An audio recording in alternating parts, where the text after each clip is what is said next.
ഇന്ന് നമ്മൾ ഡിസ്കസ് ചെയ്യുന്നത് 7ാം ക്ലാസ്സിലെ ബേസിക് സയൻസ് സെക്കൻഡ് ചാപ്റ്ററായ വണ്ടേഴ്സ് ഓഫ് വിസിബിൾ ലൈറ്റ്. അതിൻ്റെ ഒന്നാമത്തെ ഭാഗമാണ് ഇന്ന് നമ്മൾ നോക്കുന്നത്. വണ്ടേഴ്സ് ഓഫ് വിസിബിൾ ലൈറ്റ് അതായത് എന്താണ്, വിസിബിൾ ലൈറ്റിൻ്റെ അത്ഭുതങ്ങൾ എന്തൊക്കെയാണെന്നുള്ളതാണ് ഈ ഒരു ചാപ്റ്ററിൽ നമ്മൾ ഡിസ്കസ് ചെയ്യുന്നത്. പ്രധാനമായും ലൈറ്റിൻ്റെ, അതായത് ദൃശ്യപ്രകാശത്തെ, നമുക്ക് കാണാൻ പറ്റുന്ന ദൃശ്യപ്രകാശത്തിൻ്റെ ചില പ്രോസസ്സുകൾ, അതായത് ചില പ്രോപ്പർട്ടീസാണ് നമ്മൾ ഈ ചാപ്റ്ററിൽ ഡിസ്കസ് ചെയ്യുന്നത്. അതായത് റിഫ്രാക്ഷൻ ഡിസ്കസ് ചെയ്യുന്നുണ്ട്, റിഫ്ലക്ഷൻ ഡിസ്കസ് ചെയ്യുന്നുണ്ട്, ഡിസ്പേർഷൻ ഡിസ്കസ് ചെയ്യുന്നുണ്ട്. അതൊക്കെ ഏതൊക്കെ രീതിയിലാണ് സംഭവിക്കുക എന്നുള്ളതാണ് ഈ ഒരു ചാപ്റ്ററിൽ നമുക്ക് ഡിസ്കസ് ചെയ്യുന്നത്. അപ്പോൾ ഒന്നാമത്തെ ടോപ്പിക് എന്ന് പറയുന്നത് റിഫ്ലക്ഷൻ ആണ്. നിങ്ങൾക്ക് ചാപ്റ്റർ സ്റ്റാർട്ട് ചെയ്യുന്നത് തന്നെ ഇത്തരത്തിലൊരു പിക്ചർ കാണിച്ചിട്ടാണ് അല്ലേ. അതായത് രണ്ട് കുട്ടികൾ എന്ത് ചെയ്യുന്നുണ്ട്, സൺലൈറ്റ് ഒരു ഒരു മിററിലേക്ക് പതിപ്പിച്ചിട്ട് അതിന് എന്ത് ചെയ്യുന്നു, ആ ലൈറ്റിനെ എന്ത് ചെയ്യുന്നുണ്ട്, ആ വീടിൻ്റെ വോളിലേക്ക് പോയിൻ്റ് ചെയ്യിപ്പിക്കുന്നുണ്ട് അല്ലേ. അപ്പോൾ ഈ ഒരു പ്രോസസ്സാണ് നമ്മൾ എന്ത് വിളിക്കുന്നത്, റിഫ്ലക്ഷൻ എന്ന് വിളിക്കുന്നത്. ഓക്കെ, അപ്പോൾ നമുക്ക് ആദ്യത്തെ ആക്ടിവിറ്റിയിലേക്ക് പോകാം. നിങ്ങൾക്ക് ഫസ്റ്റ് ആക്ടിവിറ്റി ആയിട്ട് തന്നിട്ടുള്ളത് ഒരു ടേബിളാണ്. അതിൽ ഒബ്ജക്റ്റ്, ഒബ്സർവ്ഡ്, റിസൾട്ട്, അങ്ങനെ രണ്ട് കോളങ്ങളാക്കി തിരിച്ചിട്ടുണ്ട് അല്ലേ. അതിൽ ഒബ്ജക്റ്റിൻ്റെ കേസിൽ ഫസ്റ്റ് കേസ് എന്ന് പറയുന്നത് എന്താ, ന്യൂ സ്റ്റീൽ പ്ലേറ്റ്. ഓക്കെ, അതിൻ്റെ ഒബ്സർവ്ഡ് റിസൾട്ട് എന്താ, റിഫ്ലെക്ട്സ് ലൈറ്റ് വെരി വെൽ. അതായത് ന്യൂ സ്റ്റീൽ പ്ലേറ്റിലേക്ക് ഒരു വിസിബിൾ ലൈറ്റ്, അതായത് സൺലൈറ്റ് ആയിക്കോട്ടെ, ടോർച്ചിൽ നിന്ന് വരുന്നതായിക്കോട്ടെ, നമ്മൾ അതിലേക്ക് പതിപ്പിക്കുമ്പോൾ, അതിലേക്ക് ഇൻസിഡൻറ്റ് ചെയ്യിപ്പിക്കുമ്പോൾ അതെന്ത് ചെയ്യുന്നുണ്ട്, ലൈറ്റ് നല്ലോണം റിഫ്ലക്റ്റ് ചെയ്യുന്നുണ്ട് എന്നാണ് ഒന്നാമത്തെ കേസിൻ്റെ കൺക്ലൂഷനായിട്ട് നമുക്ക് കിട്ടിയിട്ടുള്ളത്. അതുപോലെ കുറച്ച് ഒബ്സർവേഷനും കൂടി നമുക്ക് നോക്കാം. ഒന്നാമത് നമ്മൾ പറഞ്ഞു, ന്യൂ സ്റ്റീൽ പ്ലേറ്റിൻ്റെ കേസിൽ എന്താ സംഭവിക്കുന്നത്, റിഫ്ലെക്ട്സ് ലൈറ്റ് വെരി വെൽ അല്ലേ, നല്ല രീതിയിൽ ലൈറ്റ് റിഫ്ലക്റ്റ് ചെയ്യുന്നുണ്ട്. അടുത്തത് അലൂമിനിയം വെസൽസ്, അതിനെന്താ സംഭവിക്കുന്നത്, റിഫ്ലക്ട്സ് പാർഷ്യലി, ലൈറ്റ് പാർഷ്യലിയാണ് റിഫ്ലക്റ്റ് ചെയ്യുന്നത്. അടുത്തത് നോക്കാം, കാർഡ്ബോർഡിൽ എന്താ ഒബ്സർവ് ചെയ്യുന്നത്, ഡസ് നോട്ട് റിഫ്ലക്റ്റ് ലൈറ്റ്, അതായത് ലൈറ്റ് റിഫ്ലക്റ്റ് ചെയ്യുന്നില്ല എന്ന്. അതേപോലെ ക്ലോത്ത്സ്, തുണികളിൽ ഡസൻറ്റ് റിഫ്ലക്റ്റ് ലൈറ്റ് അല്ലേ, ലൈറ്റ് റിഫ്ലക്റ്റ് ചെയ്യുന്നില്ല. ഇത്തരത്തിൽ 4 കേസ് നമ്മളിപ്പോൾ ഒരു എക്സാമ്പിളായിട്ട് എടുക്കുകയാണ്. അപ്പോൾ ഈ 4 കേസും നമ്മളൊന്ന് പരിശോധിച്ച് നോക്കുക. അതായത് ഒന്നാമത്തെ ന്യൂ സ്റ്റീൽ പ്ലേറ്റ് അല്ലേ. സ്റ്റീൽ പ്ലേറ്റ് നിങ്ങൾക്കറിയാം എന്താണ്, വളരെ സ്മൂത്താണ് അല്ലേ, വളരെ മിനുസമുള്ളതാണ് സ്റ്റീൽ പ്ലേറ്റ് എന്ന് പറയുന്നത്. ഓക്കെ, അപ്പോൾ അവിടെ എന്ത് നടക്കുന്നുണ്ട്, റിഫ്ലക്ഷൻ നല്ല രീതിയിൽ നടക്കുന്നുണ്ട്. രണ്ടാമത്തെ കേസാണ് അലൂമിനിയം വെസൽ അല്ലേ. അലൂമിനിയം വെസൽ എന്ന് പറയുന്നത് നമ്മളുടെ അലൂമിനിയം പാത്രങ്ങളില്ലേ, അലൂമിനിയം പാത്രങ്ങൾ നിങ്ങളൊന്ന് തൊട്ട് നോക്കുക, അത്യാവശ്യം എന്തുണ്ട്, മിനുസുണ്ട്. പക്ഷെ ഒരു സ്റ്റീൽ പ്ലേറ്റിൻ്റെ അത്രയും മിനുസുണ്ടോ, ഇല്ല. കാരണം കുറച്ച് റഫ് സർഫേസ് ആണ് അലൂമിനിയം വെസൽസിൽ ഉണ്ടാകുന്നത് അല്ലേ. മിനുസം ഉണ്ടെങ്കിൽ കൂടി എന്തില്ല, ഒരു സ്റ്റീൽ പ്ലേറ്റിൻ്റെ അത്രയും മിനുസം ഇല്ല. അതുകൊണ്ട് തന്നെ അവിടുത്തെ റിഫ്ലക്ഷൻ നോക്കിയാൽ നിങ്ങൾ എന്താണ്, പാർഷ്യലി മാത്രമേ റിഫ്ലക്റ്റ് ചെയ്യുന്നുള്ളൂ അല്ലേ. റിഫ്ലക്ഷൻ പാർഷ്യലിയാണ് കാണിക്കുന്നത്. ഇനി തേർഡ് കേസ് നോക്കുക, കാർഡ്ബോർഡാണ്. നമുക്കറിയാം എന്താ, കാർഡ്ബോർഡ് എന്ന് പറയുന്നത് വളരെ റഫായിട്ടുള്ള ഒരു സർഫേസാണ് കാർഡ്ബോർഡ് എന്ന് പറയുന്നത് അല്ലേ. അതുകൊണ്ട് തന്നെ അതിൻ്റെ റിസൾട്ട് എന്താണ്, ഡസൻറ്റ് റിഫ്ലക്റ്റ് ലൈറ്റ് അല്ലേ. അതായത് ലൈറ്റ് എന്ത് ചെയ്യില്ല, റിഫ്ലക്റ്റ് ചെയ്യുന്നില്ല. അതുപോലെ തന്നെയാണ് ക്ലോത്ത്, നാലാമത്തെ കണ്ടീഷൻ. തുണിയും എന്താണ്, റഫാണ്, അത്രയും പോളിഷ്ഡ് സർഫേസ് അല്ല ക്ലോത്തിൻ്റെ ഒന്നും. അതുകൊണ്ട് തന്നെ ലൈറ്റ് എന്ത് ചെയ്യുന്നില്ല, റിഫ്ലക്റ്റ് ചെയ്യുന്നില്ല. അപ്പോൾ ഈ 4 കേസസിൽ നിന്നും നിങ്ങൾക്ക് എന്താ മനസ്സിലായത്, ലൈറ്റ് റിഫ്ലക്റ്റ് ചെയ്യാൻ എന്ത് വേണം, ഒരു സ്മൂത്തായിട്ടുള്ള സർഫേസ് വേണം അല്ലേ. നല്ല സ്മൂത്തായിട്ടുള്ള ഒരു സർഫേസിൽ മാത്രമേ എന്ത് ചെയ്യൂ, ലൈറ്റ് റിഫ്ലക്റ്റ് ചെയ്യൂ.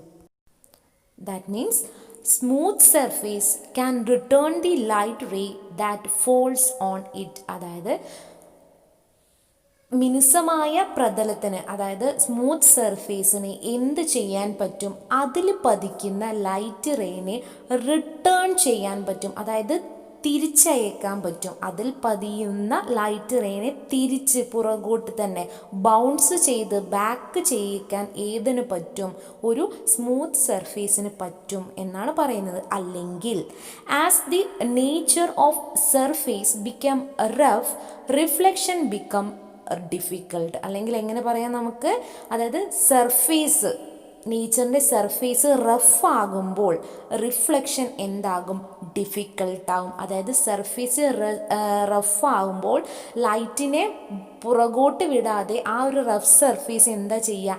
അബ്സോർബ് ചെയ്യുകയാണ് ചെയ്യുക. അതായത് ബാക്കിലോട്ട് വിടാതെ, തിരിച്ചതിനെ കൊടുക്കാതെ അത് അബ്സോർബ് ചെയ്ത് വെക്കുകയാണ് ചെയ്യുക. എന്താവുമ്പോൾ? അതിൻ്റെ സർഫേസ് റഫ് ആവുമ്പോൾ. അതുകൊണ്ട് റഫ് സർഫേസിൽ എന്ത് നടക്കില്ല? റിഫ്ലക്ഷൻ നടക്കില്ല. ഇതാണ് റിഫ്ലക്ഷൻ്റെ പ്രോപ്പർട്ടി എന്ന് പറയുന്നത്. ഓക്കെ, അപ്പോൾ എന്താണ് റിഫ്ലക്ഷൻ എന്ന് നോക്കാം. Bouncing back of or returning of light ray when it falls on a smoothly surface is called a reflection. Bouncing back of or returning of light ray when it falls on a smoothly surface is called reflection. അതായത് ഈ figure ഒന്ന് consider ചെയ്യും നിങ്ങൾ. ഒരു smooth ആയിട്ടുള്ള surface ആണ്. ഈ സർഫേസിലേക്ക് എന്ത് ചെയ്യുന്നു? ഒരു ലൈറ്റ് റേ ഇൻസിഡൻറ്റ് ചെയ്യുന്നു.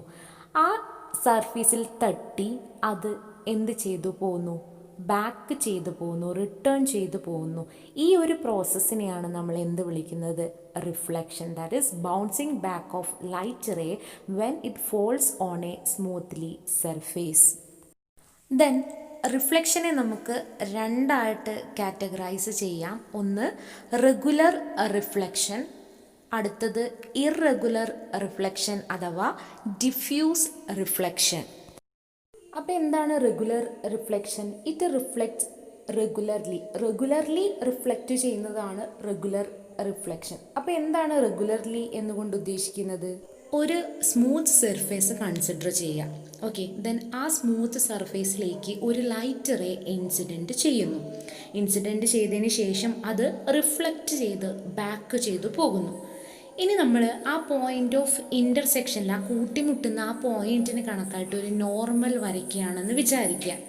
അങ്ങനെയാണെങ്കിൽ ഇൻസിഡൻറ്റ് റേയും നോർമലും തമ്മിൽ ഉണ്ടാക്കുന്ന ആംഗിൾ, അതായത് ഇവിടെ ഐ എന്ന് രേഖപ്പെടുത്തിയിട്ടുണ്ട്. അതുപോലെ തന്നെ റിഫ്ലക്റ്റഡ് റേയും നോർമൽ തമ്മിൽ ഉണ്ടാക്കുന്ന ആംഗിൾ ഇവിടെ ആർ എന്ന് നോട്ട് ചെയ്തിട്ടുണ്ട്. ഈ രണ്ട് ആംഗിളും എന്തായിരിക്കണം? ഈക്വൽ ആയിരിക്കണം. അതായത് ഒരു കണ്ടീഷൻ റെഗുലർ റിഫ്ലക്ഷൻ ആകണം എങ്കിൽ ആംഗിൾ ഓഫ് ഇൻസിഡൻറ്റ് ഐയും ആംഗിൾ ഓഫ് റിഫ്ലക്ഷൻ ആറും എന്തായിരിക്കണം? ഈക്വൽ ആയിരിക്കണം. ഇതാണ് ഒരു റെഗുലർ റിഫ്ലക്ഷൻ എന്ന് പറയുന്നത്. Then what is irregular reflection or diffuse reflection? When light false on A rough surface it reflects irregularly. അതായത് ഒരു റഫ് സർഫേസിൽ ലൈറ്റ് റേ ഇൻസിഡൻറ്റ് ചെയ്യുമ്പോൾ ഇറഗുലറായിട്ട് റിഫ്ലക്റ്റ് ചെയ്യുന്നതിനെയാണ് എന്ത് വിളിക്കുന്നത്? ഡിഫ്യൂസ് റിഫ്ലക്ഷൻ അല്ലെങ്കിൽ ഇറഗുലർ റിഫ്ലക്ഷൻ. അതായത് ഒരു റഫ് സർഫേസ് കൺസിഡർ ചെയ്യുക. വളരെ റഫായിട്ടുള്ള ഒരു സർഫേസിലേക്ക് ഒരു ലൈറ്റ് റേ എന്ത് ചെയ്യുന്നു? ഇൻസിഡൻറ്റ് ചെയ്യുന്നു. ഓക്കെ, അതൊരു റഫ് സർഫേസ് ആയതുകൊണ്ട് തന്നെ after reflection light ray reflects irregularly ആണ് അത് റിഫ്ലക്റ്റ് ചെയ്യുക. അതായത് അറ്റ് ദി പോയിൻ്റ് ഓഫ് ഇൻ്റർസെക്ഷനിൽ നമ്മളൊരു നോർമൽ വരയ്ക്കുകയാണെങ്കിൽ ആംഗിൾ ഐ, അതായത് ഇൻസിഡൻ്റ് ആംഗിളും നോർമലും തമ്മിലുണ്ടാക്കുന്ന ഐയും റിഫ്ലക്റ്റഡ് ആംഗിൾ ആറും എന്തായിരിക്കില്ല? തുല്യമായിരിക്കില്ല. That means in the case of irregular reflection, angle I not equal to angle R. Clear ആയെന്ന് വിശ്വസിക്കുന്നു. അപ്പോൾ സെക്കൻഡ് ടോപ്പിക്കാണ് ലൈറ്റ് ആൻഡ് സൈറ്റ്, അതായത് പ്രകാശവും കാഴ്ചയും തമ്മിൽ എങ്ങനെ ബന്ധപ്പെട്ടിരിക്കുന്നു. ഓക്കെ, അപ്പോൾ ഇവിടെ നിങ്ങൾക്കൊരു ഫിഗർ തന്നിട്ടുണ്ട്. എന്താണ്, ഒരു സോഴ്സ് ഓഫ് ലൈറ്റ് ഉണ്ട്, അല്ലെങ്കിൽ ബൾബ് ഉണ്ട്.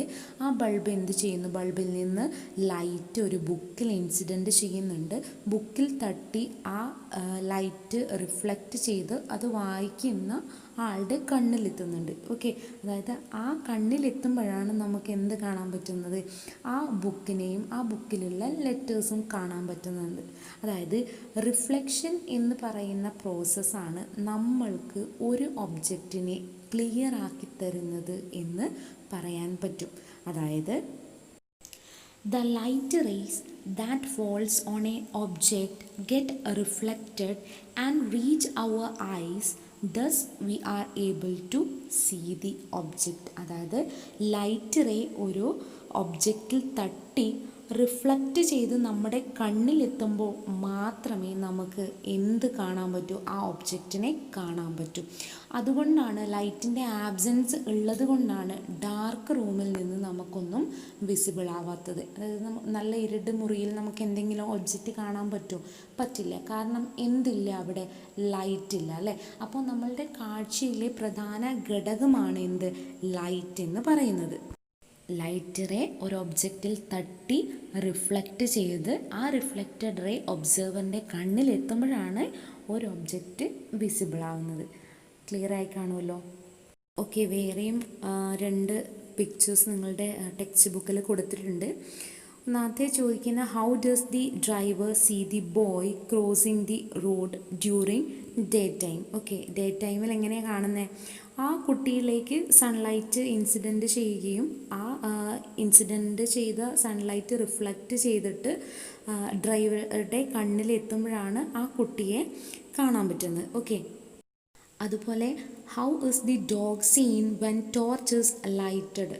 ടോർച്ച് അടിക്കുമ്പോൾ എങ്ങനെയാണ് ഡോഗിനെ കാണാൻ പറ്റുന്നത് എന്നുള്ളതാണ് അടുത്ത പിക്ചർ അല്ലേ. എങ്ങനെയായിരിക്കും, ടോർച്ച് ലൈറ്റ് ആ ഡോഗിൻ്റെ മുകളിലേക്ക് ഇൻസിഡൻറ്റ് ചെയ്യുന്നു, റിഫ്ലക്റ്റ് ചെയ്ത റേസ് ആ ടോർച്ച് അടിക്കുന്ന വ്യക്തിയുടെ കണ്ണിലെത്തുകയും അങ്ങനെയാണ് ആ ഒരു ഡോഗിനെ അയാൾക്ക് രാത്രിയായാലും കാണാൻ പറ്റുന്നത്. ഓക്കെ, അപ്പോൾ ഇത്രയാണ് 1ഉം 2ഉം ടോപ്പിക്ക്. അപ്പോൾ അടുത്ത ടോപ്പിക്കുമായിട്ട് അടുത്ത ക്ലാസ്സിൽ കാണാം. ഇതുവരെയും നിങ്ങൾ ഈ ചാനൽ സബ്സ്ക്രൈബ് ചെയ്തിട്ടില്ലെങ്കിൽ എത്രയും പെട്ടെന്ന് സബ്സ്ക്രൈബ് ചെയ്യുക.